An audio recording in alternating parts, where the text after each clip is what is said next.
Je mangeais seul le soir de mon anniversaire quand j'ai appris que ma famille organisait une fête secrète pour mon frère. Quelques semaines plus tard, ils ont osé me supplier de les aider à financer son mariage extravagant. La réponse que je leur ai donnée a provoqué un choc dont ils ne se remettront jamais, juste avant que je ne quitte leur vie pour toujours. Cette histoire est celle de ma libération, la fin d'une vie passée dans l'ombre et le début de ma propre lumière. C'est l'histoire de la leçon qu'ils n'oublieront jamais. Bonjour à tous et bienvenue. Avant de plonger dans les détails de cette histoire qui a bouleversé ma vie, j'aimerais beaucoup savoir d'où vous m'écoutez. Dites-moi dans les commentaires de quelle ville ou de quel pays vous êtes, et quelle heure il est chez vous en ce moment. C'est fascinant de voir à quel point nos histoires peuvent voyager. Le nom de mon père, Gérard, clignote sur l'écran de mon téléphone pour la 5e fois en moins d'une heure. Je le regarde vibrer sur la surface lisse de mon bureau en bois de chêne massif, un meuble élégant que j'ai choisi avec soin pour mon appartement parisien.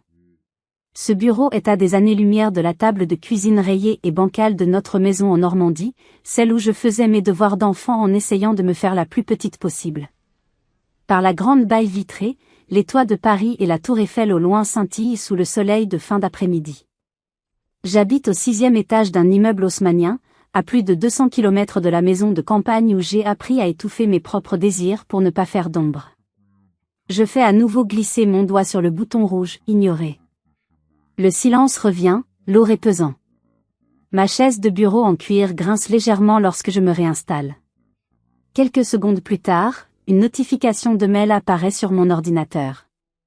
L'expéditeur, Gérard Dubois. L'objet, ton frère a besoin de toi. Un ricanement amer m'échappe. Antoine a toujours eu besoin de quelque chose. J'ouvre le message, mon estomac se noue. Les mots habituels de chantage affectif dansent devant mes yeux, l'importance de la famille, le soutien inconditionnel, le sacrifice. Mais c'est la dernière phrase qui me frappe, comme toujours. Le mariage d'Antoine est l'événement le plus important de sa vie. Sois là pour lui, ou oublie tout soutien futur de notre part. Soutien futur, quelle blague. Ils ignorent tout de ma vie actuelle. Ils sont persuadés que je suis une étudiante en difficulté, peinant à joindre les deux bouts dans un minuscule studio parisien, entièrement dépendante de la maigre pension qu'ils menacent de me couper à la moindre incartade. La vérité ? J'ai secrètement obtenu mon diplôme de la Sorbonne, major de ma promotion en sciences des données, il y a 3 ans. Je suis aujourd'hui chef de projet analyste dans une grande entreprise technologique à la Défense. Je gagne un salaire à 6 chiffres. Je n'ai plus besoin de leur soutien depuis bien longtemps. Une autre notification apparaît, celle d'un message vocal. J'hésite, puis j'appuie sur lecture en activant le haut-parleur. La voix autoritaire de mon père emplit mon appartement silencieux. Léa, c'est ton père. Je ne sais pas à quel petit jeu tu joues, mais ça a assez duré. Le mariage de ton frère est dans 2 semaines et les festivités commencent ce week-end. Si tu ne peux pas mettre tes petites rancœurs de côté pour le moment spécial d'Antoine, alors tu peux faire une croix sur cette famille.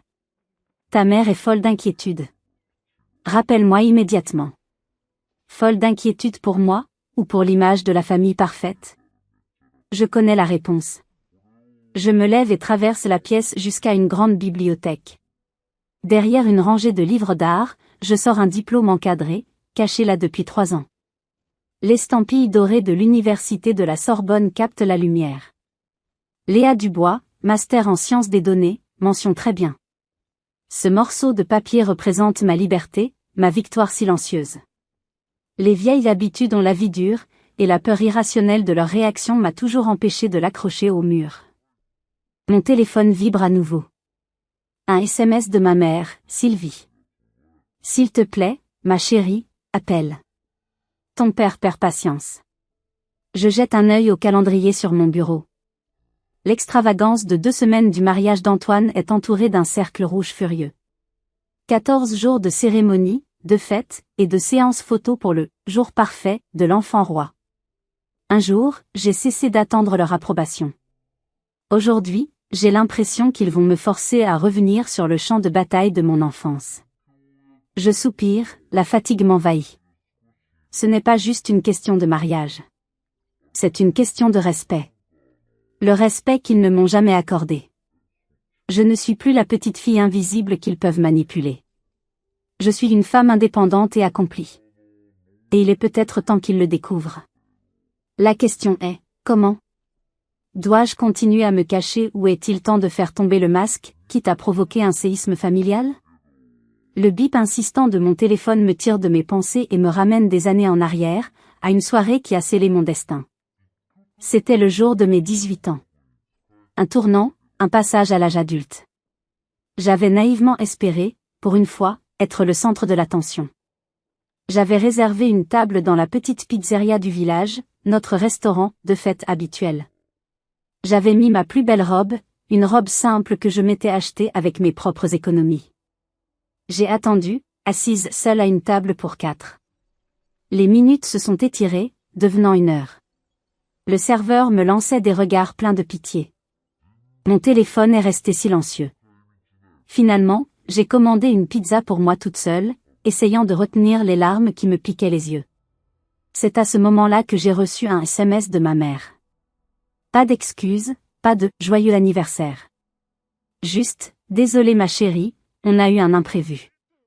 Antoine a un match de foot décisif pour la coupe régionale, on ne pouvait pas rater ça. On se rattrapera, promis. » La promesse habituelle, celle qui n'est jamais tenue. J'ai mangé ma pizza, le cœur lourd, le goût du fromage et de la tomate mêlés à l'amertume de la déception. Quand je suis rentrée à la maison, les lumières étaient allumées et des rires bruyants s'échappaient du salon. Mon cœur a fait un bond. Peut-être qu'il m'avait préparé une surprise? Je suis entrée, la boîte de pizza à la main, pour découvrir une scène de liesse. Il y avait un gâteau sur la table, des cadeaux emballés, des ballons. Mais rien de tout cela n'était pour moi. Il fêtait la victoire d'Antoine. Il avait marqué le but décisif. Mon père le portait en triomphe sur ses épaules. Ma mère le couvrait de baisers. Personne n'a remarqué ma présence pendant plusieurs minutes. Quand ma mère m'a enfin vue, elle a juste dit « Ah, te voilà. Tu as passé une bonne soirée ?» Sans même attendre ma réponse, elle s'est retournée vers Antoine. Ce soir-là, dans le silence de ma chambre, en regardant la bougie solitaire que j'avais plantée dans une part de ma pizza froide, j'ai compris que je n'existerais jamais vraiment pour eux. J'étais une figurante dans le film de la vie de mon frère. Cette prise de conscience a été un électrochoc. Quelques mois plus tard, j'ai reçu une lettre d'acceptation de la Sorbonne, une des universités les plus prestigieuses de France, avec une bourse d'excellence. Mes mains tremblaient en lisant l'offre. C'était ma porte de sortie, mon avenir. J'ai couru leur montrer, le cœur battant d'espoir. Le front de ma mère s'est plissé d'inquiétude. Paris? Mais c'est si loin, Léa. Et c'est si cher. Mon père n'a même pas levé les yeux de son journal. On en a déjà parlé. Tu iras à l'IUT de Rouen. C'est plus raisonnable. Et puis, si tu pars à Paris, Antoine pourrait se sentir inférieur, lui qui a du mal avec ses études. Il faut penser à lui. Le monde s'est écroulé autour de moi.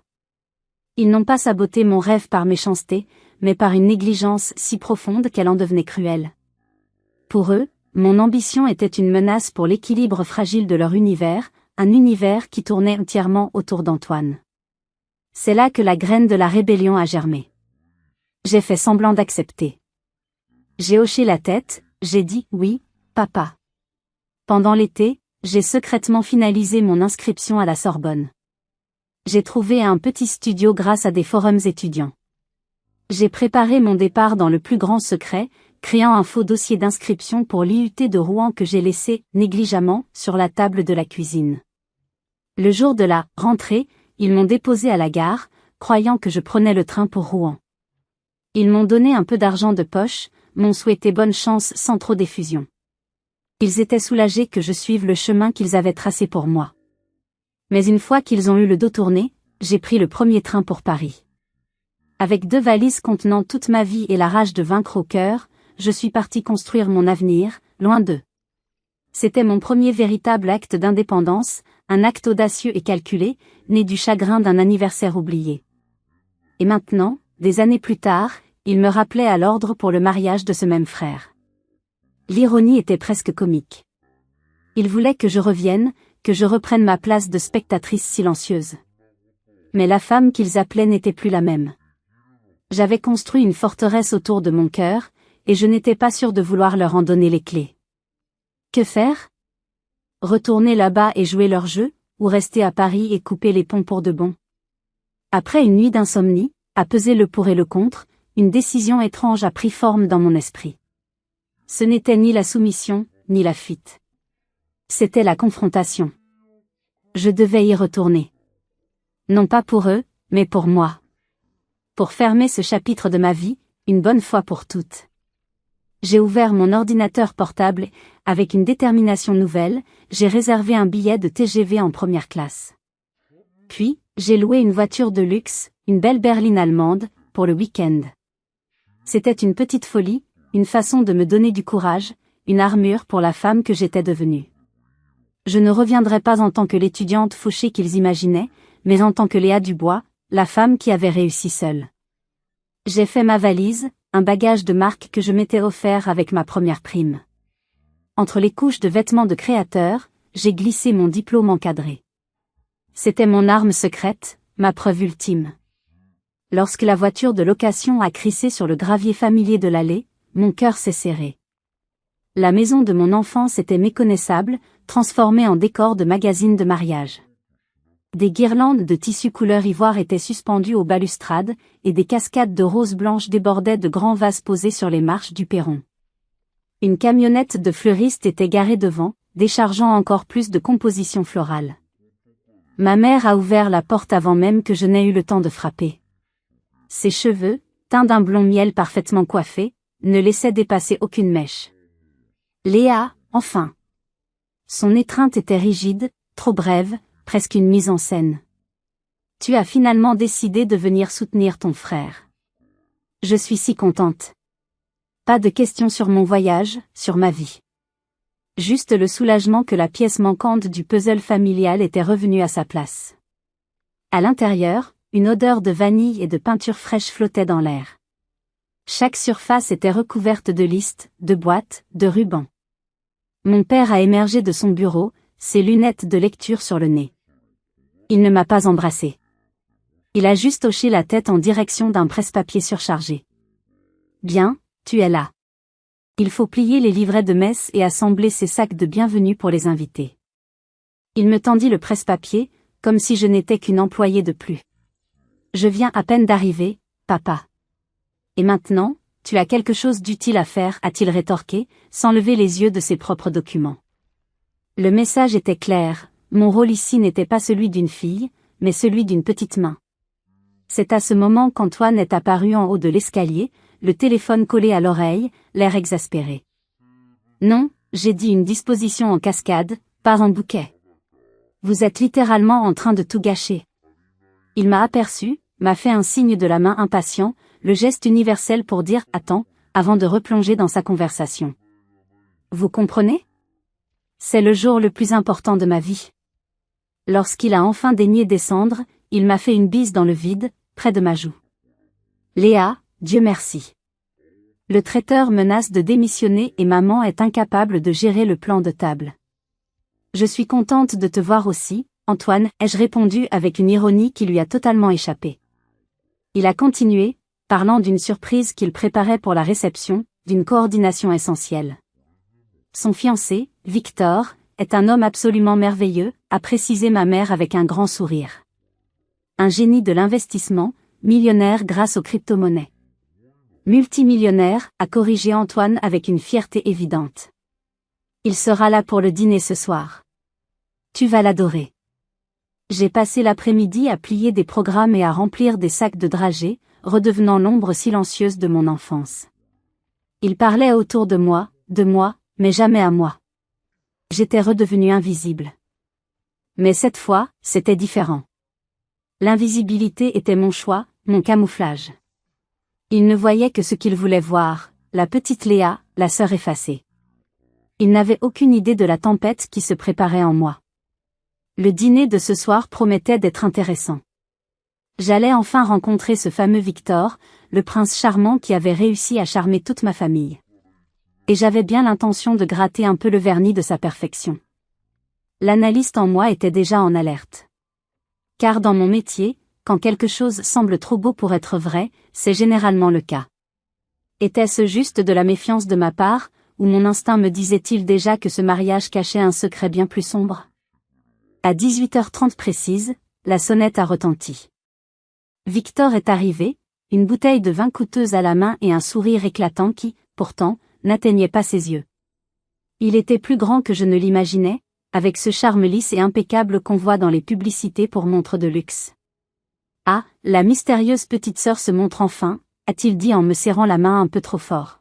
« Antoine m'a dit que tu étais une sorte de génie de l'informatique, caché dans la grande ville. »« Je suis analyste de données », ai-je corrigé, ma voix plus ferme que je ne l'aurais cru. « Ça a l'air intense », a-t-il répliqué avec un clin d'œil. « J'ai justement des amis qui développent une plateforme de trading basée sur l'IA. Quelque chose de révolutionnaire. On devrait parler affaires pendant ton séjour. » Le dîner a été un véritable one-man show. Victor a monopolisé la conversation, racontant ses exploits d'investisseur, ses gains faramineux dans les crypto-monnaies et les opportunités exclusives qu'il offrait à un cercle restreint de privilégiés. Mon père buvait ses paroles, les yeux brillants d'admiration et de cupidité. Ma mère gloussait à chacune de ses plaisanteries. Antoine le regardait comme un dieu vivant.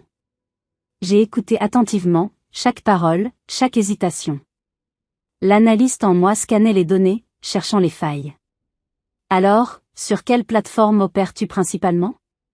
Binance, Kraken, ai-je demandé nonchalamment pendant une rare pause.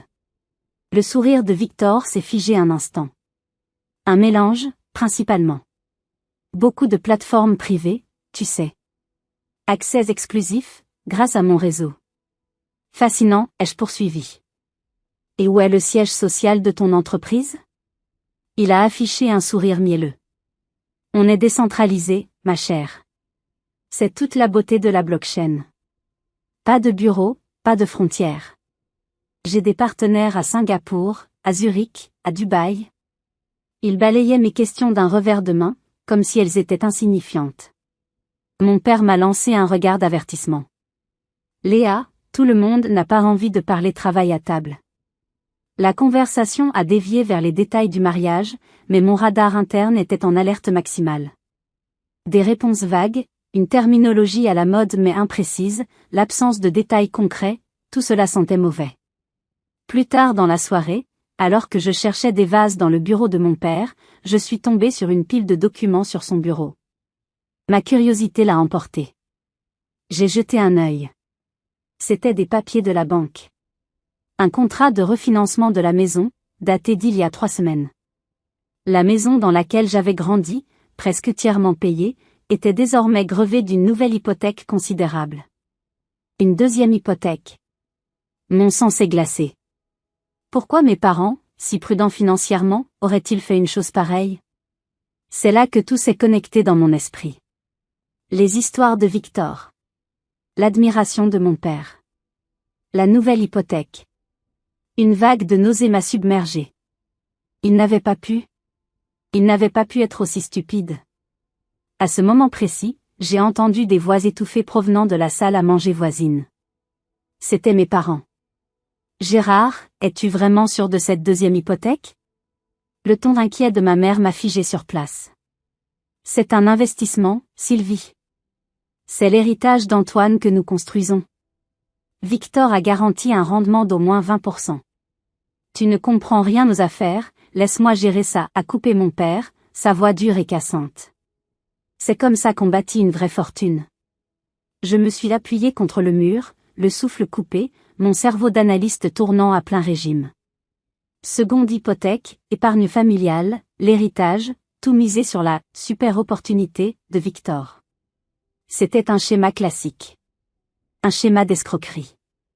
J'étais seul contre tous, face à un manipulateur talentueux et une famille aveuglée par l'appât du gain. Dites-moi, honnêtement, qu'auriez-vous fait à ma place? Auriez-vous gardé le silence pour préserver la paix, ou auriez-vous risqué de tout faire exploser pour révéler la vérité? Laissez-moi vos avis dans les commentaires, j'ai vraiment besoin de savoir ce que vous en pensez. Car la décision que j'allais prendre allait déclencher une guerre que je n'étais pas sûr de pouvoir gagner. Le lendemain matin, Armé de ma terrible découverte, j'ai décidé qu'il était temps d'agir. Le silence n'était plus une option. Je ne pouvais pas les laisser foncer droit dans le mur, même s'ils me détestaient pour ça. J'ai attendu que Victor et Antoine partent pour un rendez-vous chez le traiteur pour rassembler mes parents dans le salon. J'ai commencé doucement. Papa, maman, il faut qu'on parle de Victor. Et de vos finances.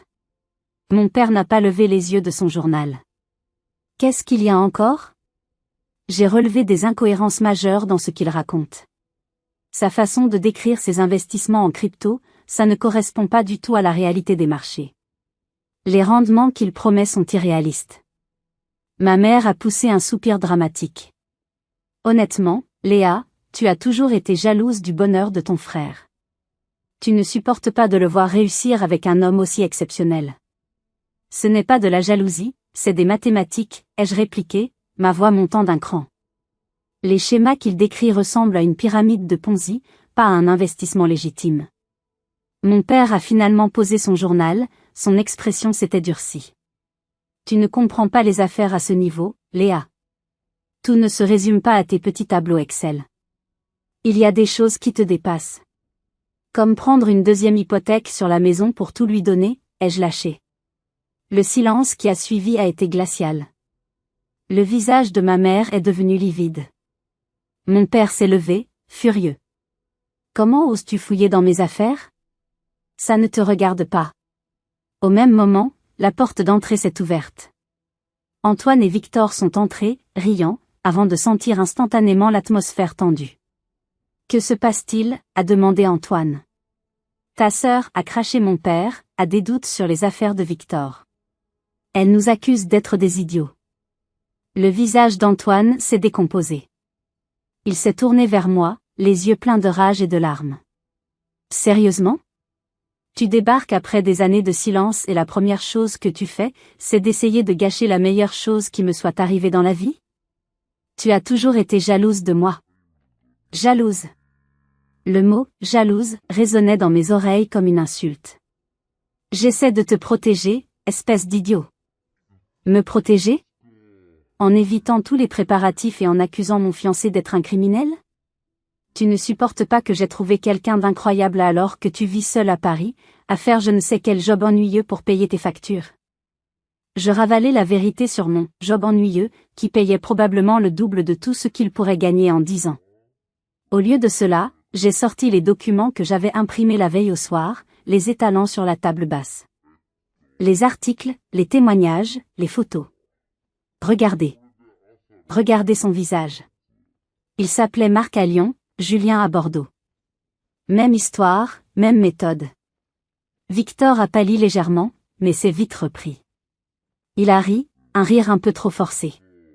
C'est absurde. C'est un cas d'usurpation d'identité, évidemment. Vous savez, j'ai un visage commun. Les gens me confondent souvent. Antoine a arraché les papiers de la table et les a froissés en boule. Sors d'ici. Sors de ma maison et de ma vie. Je ne veux plus jamais te revoir, a-t-il hurlé, les larmes coulant sur ses joues. J'ai regardé mes parents, implorant leur aide. Ma mère détourna le regard. Mon père a pointé la porte. Tu as entendu ton frère. Va-t'en. Victor a posé une main compatissante sur l'épaule de mon père. Laurence, c'est bon. Elle est juste inquiète. Elle se trompe, mais c'est bien intentionné. Son empathie feinte m'a donné la nausée. J'étais seule. Complètement seule. Ils avaient fait leur choix. Ils avaient choisi l'illusion dorée plutôt que la vérité dérangeante. J'étais la messagère de mauvaises nouvelles, et ils allaient tuer la messagère. Quel autre choix avais-je que de partir? Mais en me dirigeant vers la porte, une dernière étincelle de défi s'est allumée en moi. Je ne pouvais pas les laisser gagner si facilement.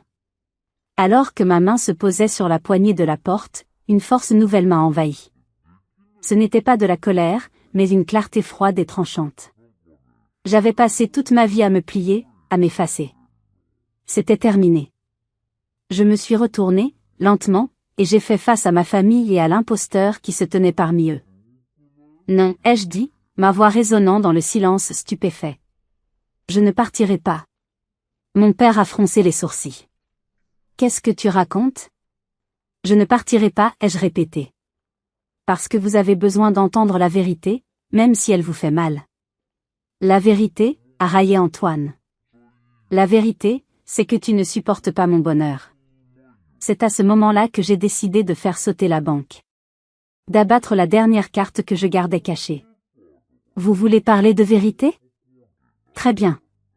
La vérité, c'est que je n'ai jamais mis les pieds à l'IUT de Rouen. C'était un mensonge. Leurs visages ont montré une confusion totale. La vérité, ai-je poursuivi, chaque mot prenant plus de poids, c'est que j'ai été accepté à la Sorbonne avec une bourse. J'ai été diplômé major de ma promotion en sciences des données il y a 3 ans. J'ai ouvert mon sac à main, j'en ai sorti mon portefeuille et j'ai jeté ma carte de visite professionnelle sur la table basse.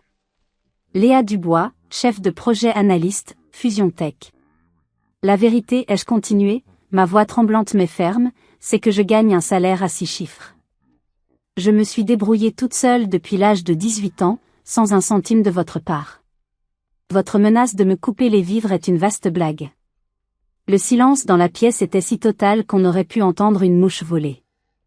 Leurs expressions étaient un mélange de choc, d'incrédulité, pour la première fois, d'une lueur de doute. C'est impossible, a balbutié mon père. Vraiment? Appelez mon bureau. Vérifiez mon profil LinkedIn. Pendant des années, je suis devenue une autre personne, une personne que vous n'avez jamais pris la peine de connaître, parce que vous étiez trop occupé à glorifier votre enfant en or pour vous en rendre compte. Antoine s'est affalé sur le canapé, comme si on venait de lui donner un coup de poing dans le ventre. Victor, pour la première fois, semblait mal à l'aise. Son sourire de façade avait disparu. Et maintenant, ai-je dit en rassemblant les papiers froissés qu'Antoine avait jetés, je vais vous donner une dernière chance. Votre toute dernière chance de voir la vérité avant qu'il ne soit trop tard. J'ai aplati les documents sur la table. Cet homme n'est pas celui qu'il prétend être. Le mariage est dans 5 jours. Son schéma habituel est de disparaître 3 jours avant la cérémonie, une fois qu'il a accès à tous les fonds.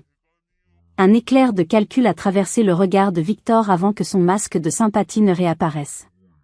Il savait que je savais. Mais il comptait sur l'aveuglement de ma famille. Et il avait raison. Mon père a retrouvé sa contenance, son visage s'est refermé. L'autorité est revenue dans sa voix. Je crois qu'on a assez entendu de contes de fées pour aujourd'hui. Léa, je ne le répéterai pas, sors de cette maison. Je les ai regardés, un par un. La certitude rigide de mon père. La loyauté troublée de ma mère. La colère défensive d'Antoine. La compassion feinte de Victor. J'avais joué ma dernière carte, et j'avais perdu. Très bien, ai-je dit d'une voix posée. Quand il partira avec tout votre argent, l'argent de la maison de votre enfance, l'argent de votre retraite, rappelez-vous ce jour. Rappelez-vous que quelqu'un avait essayé de vous prévenir.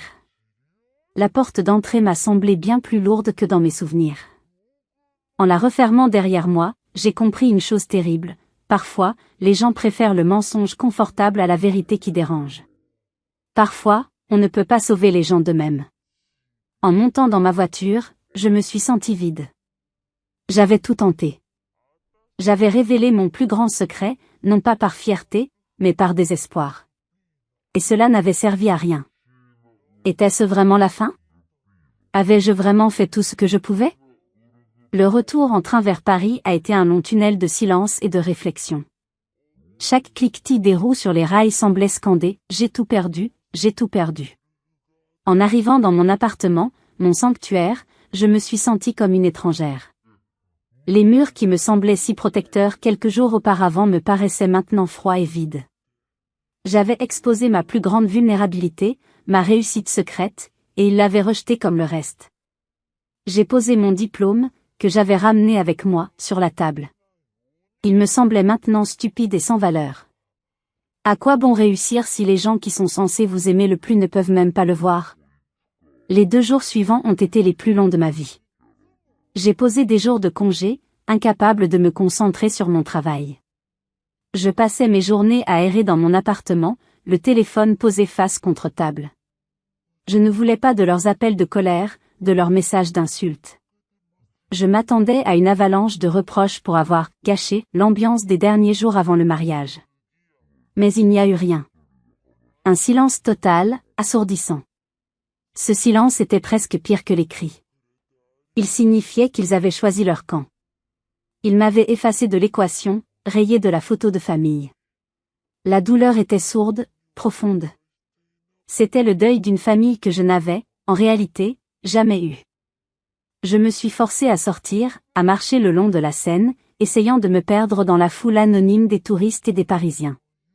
Mais chaque famille que je voyais rire ensemble, chaque couple de parents tenant la main de leur enfant, était comme un coup de poignard dans le cœur. Avais-je eu tort?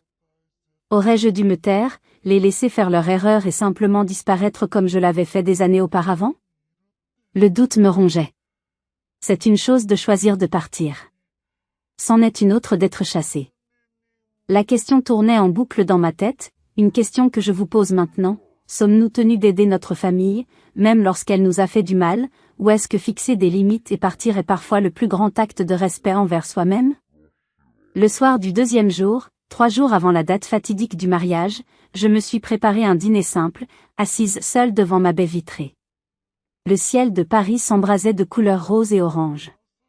C'était d'une beauté à couper le souffle, une beauté qui me semblait presque indécente face à la laideur de ma situation. C'est à ce moment-là que mon téléphone, silencieux depuis 48 heures, a vibré. Puis une deuxième fois. Puis une troisième. Une avalanche de notifications. Je l'ai regardé, le cœur battant.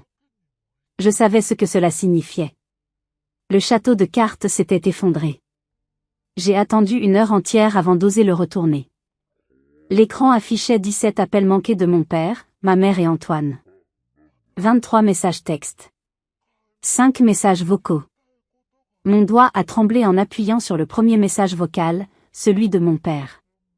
J'ai mis le haut-parleur, ma main devant ma bouche. La voix qui s'est élevée n'était pas celle de l'homme autoritaire et arrogant que je connaissais. C'était la voix d'un homme brisé. Léa, c'est papa. Un sanglot étouffé. Il est parti. Victor a disparu cette nuit. S'il te plaît, rappelle-nous. J'ai écouté le deuxième message. Les comptes sont vides. Tout. Même le fonds de retraite de ta mère. Tout a disparu. Son timbre de voix, habituellement si assuré, était maintenant creux, vide. Le troisième message, celui de ma mère, m'a bouleversé. Sa voix était à peine un murmure. La police a dit, ils ont dit qu'ils ne pouvaient pas faire grand-chose. Pas de contrat écrit, ils disent que c'est une affaire civile. Je t'en supplie, Léo, reviens. S'il te plaît. Elle ne m'avait pas appelé, Léo, depuis que j'avais 10 ans. Enfin, un texto d'Antoine. Il était court, brutal. Tu avais raison. Je suis un imbécile. Je ne t'ai pas écouté. Aide-nous, s'il te plaît. Je suis resté là, immobile, le téléphone à la main. Je n'ai ressenti aucune satisfaction, aucune joie de la victoire. Juste une immense, une écrasante tristesse.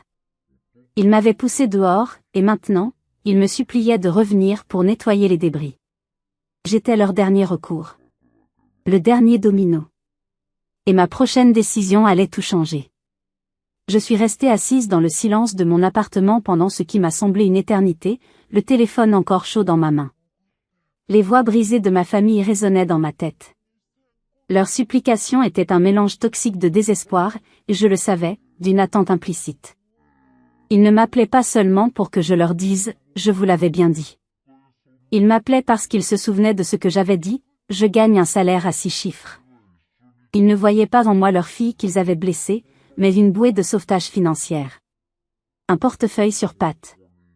Et cette prise de conscience a éteint la dernière lueur de pitié que je pouvais ressentir. Mon premier réflexe a été d'ignorer. De les laisser se débrouiller avec le chaos qu'ils avaient eux-mêmes créé. C'était leur erreur, leur aveuglement, leur cupidité. Pourquoi devrais-je sacrifier ma stabilité financière, celle que j'avais mis tant d'années à construire dans le secret et la solitude, pour réparer leurs torts? J'ai pris mon téléphone et j'ai composé le numéro de ma tante Isabelle, la sœur de ma mère, la seule personne de ma famille qui m'avait toujours montré une once de gentillesse. Elle a décroché à la première sonnerie. « Je sais pourquoi tu appelles, ma chérie, a-t-elle dit, sa voix douce et pleine de compassion. C'est une catastrophe. » Je lui ai tout raconté, la confrontation, ma révélation, leur déni, et maintenant leurs appels à l'aide. « Que dois-je faire, Tati ?» ai-je demandé, ma voix se brisant pour la première fois. Ils ne me voient que comme une solution à leurs problèmes. Il y a eu un long silence à l'autre bout du fil. Puis elle a dit des mots qui ont résonné en moi. Les limites, Léa, ne sont pas des murs pour exclure les gens. Ce sont des portes que tu es la seule à pouvoir ouvrir et fermer. C'est toi qui contrôles qui entre, et à quelles conditions. Ces mots ont été une révélation. Je n'avais pas à choisir entre les aider sans condition et les abandonner complètement. Il y avait une troisième voie. Une voie où je pouvais aider, mais selon mes propres termes. Une voie où je ne serais plus la victime, mais celle qui dicterait les règles du jeu. Une nouvelle détermination s'est emparée de moi. J'ai raccroché avec ma tante, et j'ai passé les 2 heures suivantes au téléphone. D'abord avec mon avocate, puis avec ma conseillère financière. Je leur ai exposé la situation en détail. Ensemble, nous avons élaboré une stratégie. Un plan d'action précis, méticuleux, qui protégeait mes intérêts tout en leur offrant une sortie de crise. Ce ne serait pas un chèque en blanc. Ce serait une restructuration. Une leçon. Après avoir tout mis en place, j'ai réservé un autre billet de TGV pour la Normandie. Pour la 2e fois en moins d'1 semaine. Mais cette fois, je n'emportais qu'un petit sac, de quoi tenir 3 jours. Je n'y allais pas pour rester. J'y allais pour poser mes conditions et repartir. Quand le taxi m'a déposé devant la maison, le spectacle était désolant. La tente de la cérémonie était à moitié démontée, battant au vent comme un fantôme. Les chaises blanches étaient empilées tristement contre la clôture. Les arrangements floraux, déjà fanés, pendaient encore aux balustrades, témoins silencieux d'une fête qui n'avait jamais eu lieu. Ma mère a ouvert la porte avant que je ne frappe. Son visage, sans maquillage, semblait avoir vieilli de 10 ans en 2 jours. « Tu es venu » a-t-elle murmuré, les larmes aux yeux. Ses bras se sont avancés pour une étreinte, mais je ne suis pas entrée. Je suis restée sur le seuil. Avant toute chose, ai-je dit, ma voix calme et contrôlée, nous devons parler. Mon père est apparu derrière elle. Son arrogance avait disparu, remplacée par une lassitude infinie. Son regard est tombé sur mon sac à main de marque, puis sur la montre de luxe à mon poignet. Des choses qu'il n'avait jamais remarquées auparavant. On se disait que peut-être tu pourrais nous aider avec. Il s'est éclairci la gorge. Un peu d'argent. Juste le temps qu'on se retourne. Pour les voisins, pour le club de golf. Ton père est trésorier, tu sais. A ajouté ma mère, se tordant les mains. Leur première préoccupation n'était pas la perte de leurs économies, mais la perte de leur statut social. L'image. Toujours l'image. J'ai alors su que ma décision était la bonne. L'heure de la pitié était passée. L'heure des comptes avait sonné. Je suis finalement entrée, mais l'atmosphère était différente. Je n'étais plus l'intruse, la faiseuse de troubles. J'étais leur seule lueur d'espoir, et ce changement de dynamique flottait dans l'air, épais et palpable. Antoine était recroquevillé sur le canapé, portant un vieux sweatshirt de mon lycée qu'il avait dû trouver dans mon ancienne chambre. Ses yeux étaient bouffis et rouges. Il a levé la tête en m'entendant entrer.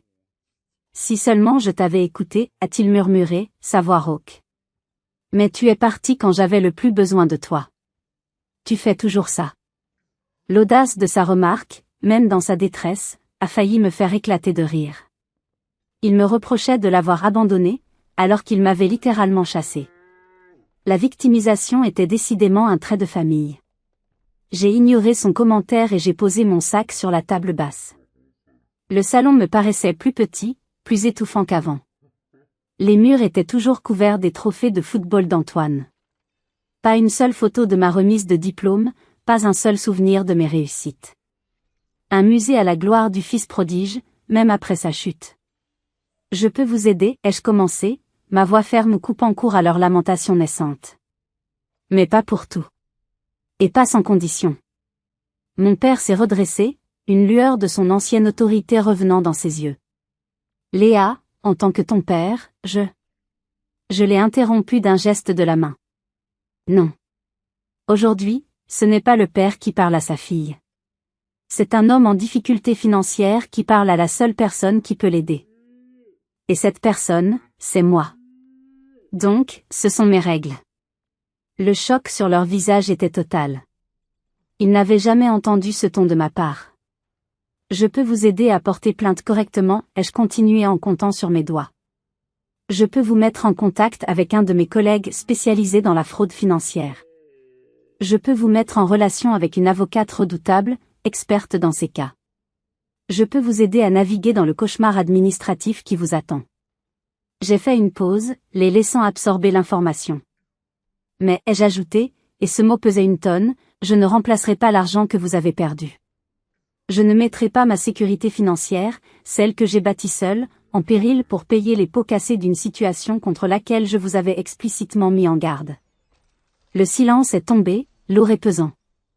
Mais, tu as dit, ton salaire ? A commencé ma mère. Oui. Je gagne bien ma vie. J'ai des économies considérables. Et c'est justement parce que je suis financièrement responsable que je ne jetterai pas mon argent par les fenêtres pour réparer une erreur née de l'avidité et de l'orgueil. Le visage de mon père s'est empourpré de colère. Cette famille t'a soutenu toute ta vie. Un rire bref et sans joie m'a échappé. Vraiment ? Vous m'avez donné un toit et de la nourriture. C'est le minimum légal requis par la loi. Le soutien émotionnel, la validation, la reconnaissance de qui j'étais, où était-ce ? Où étiez-vous à ma remise de diplôme ? À mes concours ? Le jour de mes 18 ans ? Tu vas nous abandonner maintenant, juste parce que tu as eu raison, a lancé Antoine depuis le canapé. C'est tout ce qui compte pour toi ? Avoir raison ? Je me suis tournée vers lui, le regardant droit dans les yeux. Non, Antoine. Ce qui compte, c'est d'être respecté. D'être écouté. D'être vu. Des choses que vous ne m'avez jamais données. J'ai expiré lentement, essayant de calmer le tumulte en moi. Vous avez besoin de moi, mais vous ne m'avez jamais vraiment voulu. Il y a une différence fondamentale. Tu peux être si froide, a gémi ma mère. J'ai appris des meilleurs, ai-je lâché avant de pouvoir me retenir. Le silence est revenu. Mais cette fois, c'était différent. Pour la première fois, ils me regardaient vraiment. Pas à travers moi, ni au-delà de moi. Ils voyaient la femme qui se tenait devant eux, une femme qu'ils avaient créée par leur négligence même. Une étrangère puissante et imprévisible. La table des négociations était prête. Et j'avais tous les atouts en main. Voici mes conditions, ai-je annoncé d'une voix qui ne tremblait plus. J'étais en plein contrôle de la situation, et cette certitude me donnait une force que je n'avais jamais connue. Je vais vous aider à sauver la maison. Mais ce ne sera pas un don. Ce sera un investissement de ma part, avec des termes très clairs. Je me suis dirigée vers mon sac et j'en ai sorti une chemise cartonnée. J'avais passé une partie de la nuit précédente au téléphone avec mon avocate. J'ai sorti 3 copies d'un document et je les ai posées sur la table basse. Le bruit du papier résonnait dans le silence tendu. « Qu'est-ce que c'est que ça ?» a demandé mon père, méfiant. « C'est un contrat », ai-je répondu. Les termes de mon assistance financière. Il a chaussé ses lunettes de lecture, la main légèrement tremblante, et a commencé à lire. Ma mère et Antoine se sont penchés par-dessus son épaule.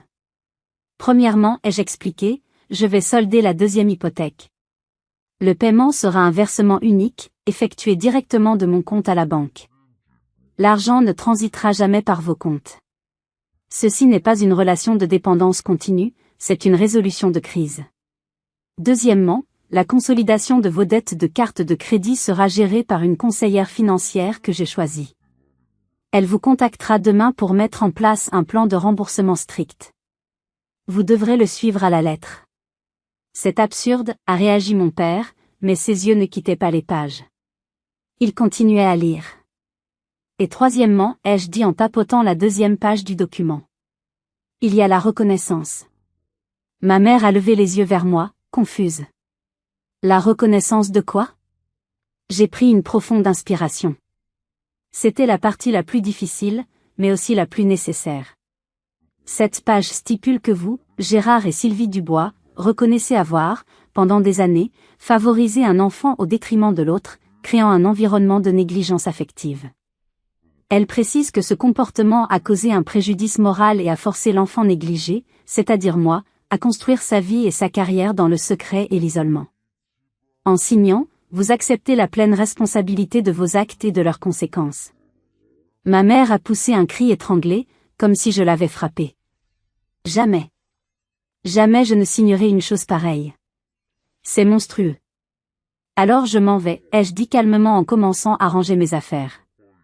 Et je vous laisse expliquer à la banque pourquoi vous ne pouvez pas payer la prochaine mensualité.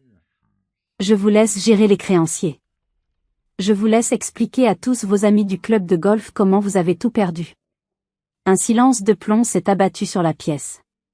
C'était un ultimatum. La maison, leur stabilité financière, leur précieuse réputation, contre leur orgueil. Antoine, qui était resté silencieux, observait les papiers, puis ses parents, son visage un masque d'émotions contradictoires. Nous avons fait de notre mieux, a finalement murmuré mon père, sa voix rauque. Votre mieux était terriblement biaisé, ai-je répondu, sans colère, juste avec le poids de la vérité. Et le prix de mon aide, aujourd'hui, c'est que vous l'admettiez. Pas seulement à moi, mais à vous-même. Sur le papier. Je les ai laissés avec leur dilemme. Je suis sorti sur la terrasse pour respirer, leur laissant l'espace pour décider. Le vent frais de Normandie me fouettait le visage. Étais-je allé trop loin? Demandais-je l'impossible? Non. Je ne demandais pas des excuses. Je demandais une reconnaissance des faits. Un point de départ pour, peut-être, un jour, reconstruire quelque chose. Ou du moins, pour que je puisse enfin tourner la page en paix. 10 minutes plus tard, la porte s'est ouverte. C'était mon père. Il tenait le stylo. Où est-ce qu'on signe, a-t-il demandé, sans me regarder dans les yeux. La rédemption avait un prix. Et aujourd'hui, ils avaient finalement décidé de le payer. Mais était-ce vraiment de la rédemption, ou juste une transaction commerciale de plus dans notre étrange relation familiale? Je suis rentré dans le salon. Le stylo est passé de main en main dans un silence funèbre. 3 signatures maladroites sont venues marquer le bas de la page. 3 signatures qui ont changé le cours de notre histoire familiale. J'ai rassemblé 2 des 3 copies et je les ai rangées soigneusement dans ma chemise. J'ai laissé la 3e sur la table basse, comme une preuve tangible de ce qui venait de se passer. J'ai immédiatement envoyé un texto à ma conseillère financière, c'est bon, on passe au plan intégral. La documentation est signée. Sa réponse a été quasi instantanée, parfait. Je les contacte demain à 9 h. Je me suis tourné vers ma famille, qui semblait hébétée. Rachel Winters, ma conseillère, vous appellera demain. C'est une professionnelle certifiée, spécialisée dans la restructuration de dettes familiales. Elle est la meilleure. Mon père a ouvert la bouche pour protester, probablement contre l'idée qu'une étrangère se mêle de leurs affaires. Ce n'est pas négociable, ai-je tranché, coupant court à toute objection. Elle veillera à ce que l'hypothèque soit remboursée, que les créanciers soient traités correctement et que vous ayez un budget viable pour l'avenir. Mon argent ne passera pas par vous, il ira là où il doit aller. Je remettais de l'ordre dans leur chaos, mais d'une manière qui me protégeait. C'était la seule façon. J'ai commencé à remettre mes affaires dans mon sac, le geste mécanique et définitif. Pas d'effusion, pas de larmes, pas de promesses d'appel. La transaction était terminée. Mon rôle de sauveuse à contre-cœur était achevé. J'espère que vous trouverez la paix avec vos décisions, ai-je simplement dit en ajustant la bandoulière de mon sac. En me dirigeant vers la porte, ma tante Isabelle, qui avait attendu discrètement dans la cuisine, m'a rejointe sur le perron. « Est-ce que tu iras bien, ma chérie ?» m'a-t-elle demandé en me prenant la main. Le soleil de l'après-midi me caressait le visage. J'ai observé la rue où j'attendais autrefois le bus scolaire, rêvant de m'évader. « Je le suis déjà, Tati », ai-je répondu avec un léger sourire. « Je le suis déjà. » J'ai rejoint ma voiture de location, le dos droit, les pas assurés. Dans le rétroviseur, la maison de mon enfance a rétréci jusqu'à devenir un point, puis a disparu. Je ne me suis pas retourné. Certains ponts ne peuvent pas être reconstruits. Certains, ai-je réalisé, ne devrait même pas l'être. Le trajet de retour vers Paris a été différent. Il n'y avait plus de vide, plus de tristesse. Juste une immense sensation de légèreté. Comme si je venais de déposer un fardeau que je portais depuis ma naissance. J'avais affronté mes démons, j'avais dit ma vérité, et j'avais repris le contrôle de mon propre récit. Je n'étais plus définie par leur négligence, mais par ma propre force. Le soir même, de retour dans mon appartement, j'ai fait quelque chose que j'aurais dû faire il y a 3 ans. J'ai pris mon diplôme encadré, un marteau et un clou. Je l'ai accroché au-dessus de mon bureau, en plein centre du mur, à la place la plus visible. Léa Dubois, master en sciences des données, mention très bien. Il n'était plus caché. Il était là, exposé, un phare brillant dans ma nouvelle vie. C'était la première pierre de ma nouvelle fondation. Une fondation construite non pas sur le sang ou les obligations familiales, mais sur le mérite, le travail acharné et surtout, sur l'amour-propre. J'avais passé des années à chercher leur validation. Ce soir-là, en regardant mon nom sur le mur, j'ai compris que la seule validation qui comptait vraiment était la mienne. Le téléphone a sonné. C'était un numéro inconnu. J'ai hésité, puis j'ai décroché. Allô? Léa? C'est Antoine. Sa voix était différente, hésitante. Je voulais juste, ce que tu as dit, sur le fait de ne jamais être vu. Je crois que je comprends un peu. Ce n'étaient pas des excuses, pas encore. Mais c'était un début. Un minuscule tremblement de terre sur les fondations rigides de notre famille.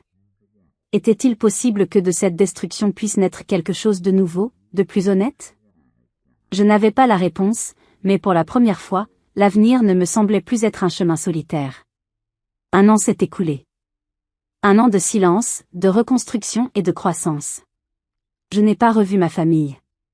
Les communications se font par l'intermédiaire de Rachel, ma conseillère financière, qui me fait un rapport trimestriel laconique, le plan de remboursement est respecté. Situation stable.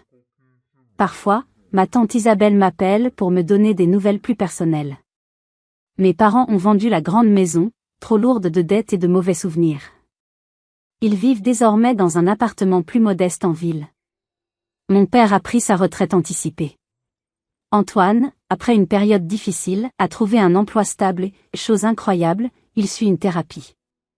Il n'a jamais rappelé après cette fameuse nuit, mais selon ma tante, il parle souvent de moi à son thérapeute. Peut-être que le véritable travail se fait en silence. De mon côté, ma vie a fleuri d'une manière que je n'aurais jamais imaginée. J'ai quitté mon appartement parisien. L'agitation de la ville ne me correspondait plus. J'ai acheté une petite maison en pierre avec un grand jardin en bordure de la forêt de Fontainebleau. Un havre de paix où je peux enfin respirer. Mon diplôme à la place d'honneur dans mon bureau à domicile, baigné par la lumière du matin. Il n'est plus un secret, mais un rappel quotidien de ma résilience. Cette expérience a changé ma perspective sur le succès. Avoir raison, gagner plus d'argent, tout cela m'a semblé vide après la confrontation. J'ai réalisé que ma force ne venait pas de mon salaire, mais de ma capacité à transformer la douleur en quelque chose de constructif. C'est ainsi qu'est né le programme Visibilité. C'est un programme de mentorat que j'ai lancé, sur mon temps libre, pour aider des jeunes femmes brillantes issues de milieux familiaux difficiles ou peu encourageants. Je les aide à naviguer dans le monde universitaire et professionnel, à négocier leur salaire, mais surtout, à reconnaître leur propre valeur quand personne d'autre ne le fait. Mon ordinateur sonne pour un appel vidéo. C'est Clara, une de mes premières mentorées. Son visage rayonne. Léa, je l'ai eu. J'ai eu la bourse. Ils m'ont demandé pourquoi je la méritais plus qu'une autre, et j'ai pensé à toi. Je n'ai pas baissé la tête. Je leur ai dit clairement ce que j'allais accomplir. Et ça a marché. Tu l'as gagné, Clara, je la corrige doucement. C'est différent. Son succès est une victoire bien plus douce que la mienne. Après l'appel, je sors dans mon jardin. Le printemps est là. Les premières pousses vertes et tendres sortent d'une terre que j'ai patiemment nourrie. Mes doigts caressent les jeunes feuilles des plants de tomates. Ils grandiront fort, contrairement aux racines stériles que j'ai laissées derrière moi. Ce jardin est ma thérapie. Chaque graine que je plante est un acte de foi en l'avenir. Le soir, je donne des cours de finances personnelles pour les jeunes dans le centre communautaire du village. La semaine dernière, une lycéenne de 17 ans m'a raconté comment elle a reconnu les signaux d'une arnaque financière visant sa mère et a réussi à l'en empêcher. Je leur ai montré que les chiffres ne tenaient pas la route, m'a-t-elle dit, le menton relevé, le dos droit. Je lui ai souri. La chaîne était brisée. Ce soir, je ne suis pas au centre communautaire. Je suis à une petite cérémonie locale. Le programme « Visibilité » reçoit un prix d'encouragement de la municipalité. Le trophée est lourd dans ma main, solide, bien réel. Je balaie la foule du regard. Il n'y a pas de siège vide réservé à ma famille. À la place, il y a ma tante Isabelle qui me fait un clin d'œil, ma voisine qui m'apporte des plants de légumes anciens, mes amis qui me demandent vraiment comment je vais et qui écoutent la réponse. Ma famille choisie. En montant sur le podium, je réalise quelque chose. Quand j'ai lancé ce programme, je croyais aider les autres à trouver ce que je n'avais jamais eu. Mais en vérité, j'ai découvert que la vraie valeur ne vient pas de l'approbation extérieure. Elle grandit en nous, patiemment, comme une graine dans un jardin, quand on apprend enfin à se voir vraiment. Certaines choses, comme certaines personnes, doivent être taillées pour pouvoir repousser plus fort. J'ai appris à être ma propre jardinière, à cultiver ma propre lumière. Et vous ? Avez-vous déjà dû vous battre pour que votre valeur soit reconnue ? Avez-vous dû fixer des limites douloureuses pour vous protéger ? Partagez votre histoire dans les commentaires ci-dessous. Vos expériences comptent, et quelqu'un, quelque part, a besoin de les entendre. Votre histoire peut être la lumière dont quelqu'un d'autre a besoin pour trouver son propre chemin. N'oubliez pas de liker cette vidéo si elle vous a touché, et de vous abonner pour plus d'histoires sur la force de la résilience humaine. Merci de m'avoir écouté.